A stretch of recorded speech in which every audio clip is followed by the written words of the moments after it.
So hello guys, this is Sachin Chaudhary और अब हम कर रहे हैं कल के लिए एनालिसिस जो कि होगी 9 फरवरी 2020 और स्टार्ट करते हैं निफ्टी की एनालिसिस से।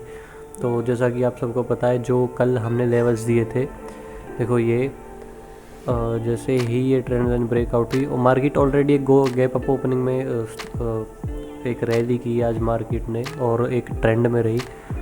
तो कल चांसेस ये हैं, मार्केट ऑल टाइम हाई पे है 15,200 के आसपास, 15,200 और 100 की रेंज में घूम रही है। कल के चांसेस ये हैं, अगर मार्केट यहाँ से ऊपर से रिजेक्शन लेती है, ओके, ऊपर से रिजेक्शन लेती है तो ये 15,100 के नीचे जैसे भी आती है, तो 1500 के नीचे आने के बाद ये हो सकता है कि ये यहाँ तक ये गैप फिल कर दे, फिर ये मार्केट रैली कंटिन्यू करे। तो प्रोजेक्शन बेस्ड आपको एक ट्रेड लेनी है, जैसा भी प्रोजेक्शन होगा उसके हिसाब से आपको ट्रेड लेनी है, कल देख लेना। ओके, नेक्स्ट है बैंक निफ्टी एनालिसिस। तो बैंक निफ्टी आज एक कहीं ना कहीं एक थोड़े डाउन ट्रेंड में रहा है और ये भी गैप अप ओपन हुआ था, इसने भी एक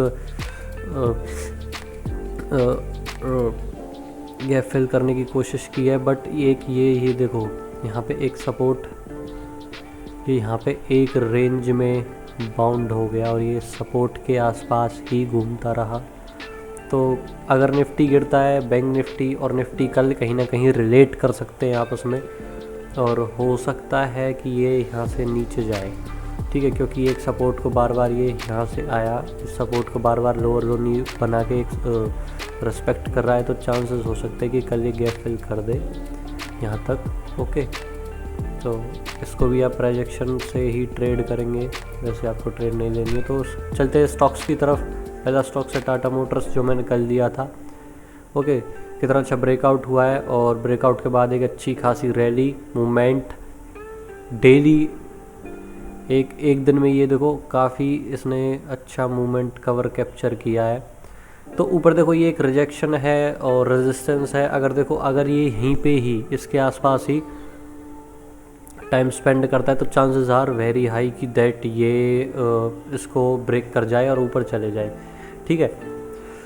और अगर नहीं करता है, अगर यहाँ से जस्ट ये नीचे आने लगता है, तो आप फिर एक काम करेंगे, आप फिर बाइंग साइड नहीं सोचेंगे, फिर ये चांसेस हो सकते हैं कि यहाँ से एक इस ट्रेंड लाइन को ब्रेक करके ये फिर नीचे तक आ जाए। ओके, नेक्स्ट स्टॉक है एक्सिस बैंक। एक्सिस बैंक ये देखो यहाँ पे बार बार इस ट्रेंड लाइन के आसपास ही ये टाइम स्पेंड कर रहा है, तो इसके भी चांसेस हो सकते हैं कि ये ब्रेकआउट देके और ये इस रेजिस्टेंस को रिस्पेक्ट करने के लिए, टेस्ट करने के लिए आए। और अगर ये बाई चांस नीचे की साइड देता है तो आप सेल साइड देख लेना ट्रेड। ओके, नेक्स्ट स्टॉक है इंडसइंड बैंक। सो इसमें भी कुछ ऐसा ही पैटर्न बन रहा है, ये टाइम स्पेंड यहाँ पे कर रहा है ऊपर के ट्रेंड लाइन के आसपास, तो ये भी। और पीछे देखो वॉल्यूम भी काफ़ी अच्छी, यहाँ पे देखो बाइंग वॉल्यूम आई है, तो चांसेस ये है कि ये भी हाई टच करे और हाई, क्या पता एक स्विंग ट्रेड वाला होगा तो वो स्विंग ट्रेड के लिए इसको होल्ड करके रख सकता है, मार्केट ऑलरेडी बुलिश है। ओके, तो चांसेस बढ़ जाते हैं कि ये ऊपर की साइड और मूवमेंट दे सकता है। नेक्स्ट स्टॉक है भारती एयरटेल।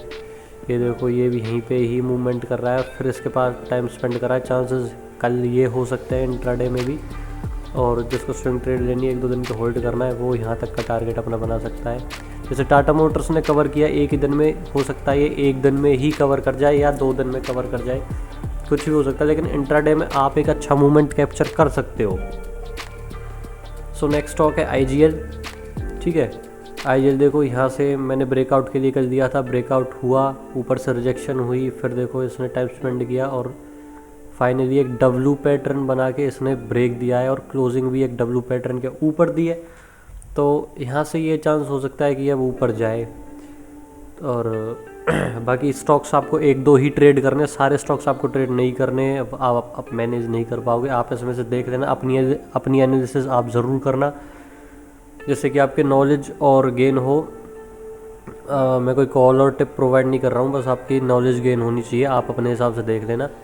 ओके मैं आपको एक दो स्टॉक्स परफेक्ट निकालने जो उसमें प्रोबेबिलिटी बहुत हाई हो, हाई प्रोबेबिलिटी वाला स्टॉक्स आपको ट्रेड करना है, कोई ऐसे ही नहीं जिसमें ठीक है जाएगा नहीं जाएगा कुछ पता नहीं है, बट हाई प्रोबेबिलिटी जैसे देखो ये है सिप्ला में हाई प्रोबेबिलिटी दिख रही है कि ये यहाँ से एक डाउन साइड एक मूवमेंट दे सकता है, और टारगेट आप ये 200 मूविंग MA का बना सकते हो, क्योंकि जो इंडिकेटर्स होते हैं वो 200 EMA मोस्टली हम कोई एंट्री के लिए लगाता है, ठीक है, इंडिकेटर्स स्टॉप लॉस के लिए लगाता है, लेकिन ये दोनों ही एक्चुअल में गलत होते हैं। कोई भी एक्सपीरियंस ट्रेडर आपको बताएगा तो वो यही बताएगा कि हमेशा जो मूविंग एवरेजेस वगैरह और पिवट पॉइंट्स होते हैं ये सब टारगेट के लिए लगाए जाते हैं, ना कि एंट्री के लिए। एंट्री हमेशा तब लेनी होती है इनके, अगर ये मान लो यहाँ के इसके नीचे क्लोजिंग दे, फिर एक कोई पैटर्न बनाए, रिट्रेस करे, तब यहाँ से तब हमें एंट्री लेनी होती, ना कि वो ब्रेक करते ही कभी एंट्री नहीं लेनी होती है। ओके, सो टारगेट कल आप 200 मूविंग एवरेज का लगा सकते हैं। तो मेरे हिसाब से तो यही है।